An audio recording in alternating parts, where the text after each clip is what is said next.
ყველაზე ხშირი შეცდომები ტექნიკური დავალების შედგენისას. არარეალური ბიუჯეტი და მოლოდინი. როცა Amazon-ის მსგავსი ვებსაიტი უნდათ 200 ლარად. გვინდა ლამაზი საიტი, ეს არის ძალიან ზოგადი მოთხოვნა. დიზაინი უნდა იყოს აღწერილი დეტალურად, როგორი ტიპის დიზაინი წარმოგიდგენიათ თქვენი ვებსაიტი. რეფერენსების, ანუ მაგალითების არ ქონა. აუცილებელი არ არის რეფერენსები, მაგრამ სასურველია უფრო მარტივად აღსაქმელად თუ როგორი ვებსაიტი გინდათ რომ გქონდეთ თქვენს ბიზნესს. შეცდომა ნომერი 6. დეტალების დამატება დეველოპმენტის პროცესში.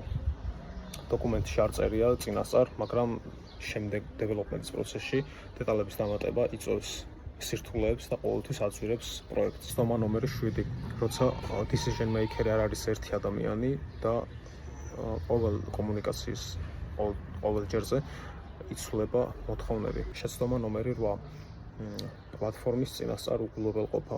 ანუ როცა დეველოპერი პლატფორმას ირჩევს და მერე ეს ხდება პრობლემა. წინასწარვე უნდა გქონდეთ ჩამოყალიბებული რომელ პლატფორმაზე გინდათ რომ თქვენი ვებსაიტი იყოს. შეცდომა ნომერი 9. სმარტფონების უგულოველყოფა, ანუ mobile first მიდგომის დავიწყება. ანუ პირველ რიგში უნდა იყოს მობილურზე გათვლილი ვებსაიტი, რადგან დღეს ყველა სმარტფონში უნდა იყოს თქვენი ბიზნესი და არა მარტო კომპიუტერებში. ტექნიკური დავალება ნიშნავს ნაკლებ შეცდომას, უკეთეს შესრულებას და მოლოდინთან შესაბამის შედეგს.